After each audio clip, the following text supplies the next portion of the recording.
Hello and welcome to the Webster & Global Marketing News Bulletin. I'm Cal O'Connell and here are today's top stories. Snapchat has introduced a search bar to assist with brand exposure. Cross-border shopping is growing in India and Zalando has seen large growth in the past year.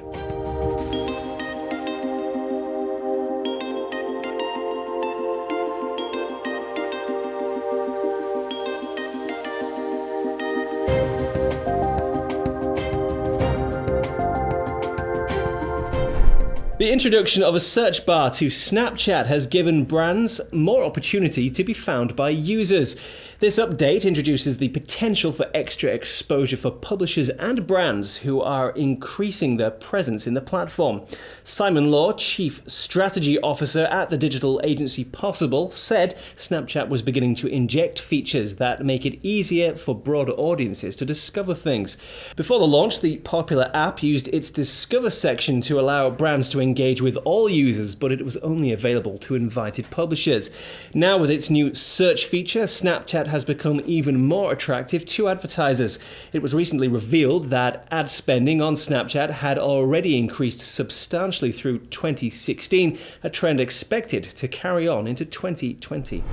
Cross-border e-commerce is growing throughout India. Despite the success of native e-commerce businesses, Indian consumers are spending more and more money in foreign markets.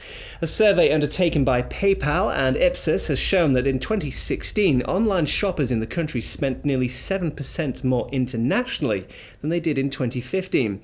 Of the $8.7 billion spent abroad, nearly $4 billion was spent in the US, with nearly $1 billion spent in both the UK and China. The report found that the reason behind this growing habit was so consumers could get access to brands that are not available domestically, opening up opportunities for brands around the world.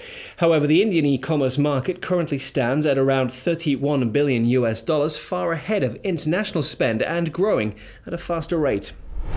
Zalando has seen a 23% revenue increase over the past 12 months. The German online fashion retailer has expanded throughout Western Europe over the past year, introducing new warehouses and logistics. 2016 also saw the company make more than €1 billion in a single quarter in Q3 2016. CEO Ruben Ritter said of the recently released results that the company will continue to emphasize growth and further invest behind an ever-improving customer experience, adding that its success was due to customer focus. Zalando also announced that it plans to open a warehouse in Sweden during 2017, expanding its presence further into Scandinavia. It'll be run by a service provider, much like the warehouses it already owns in France and Italy. Mark Zuckerberg has said that Facebook is likely to invest more than $3 billion in the future of virtual reality.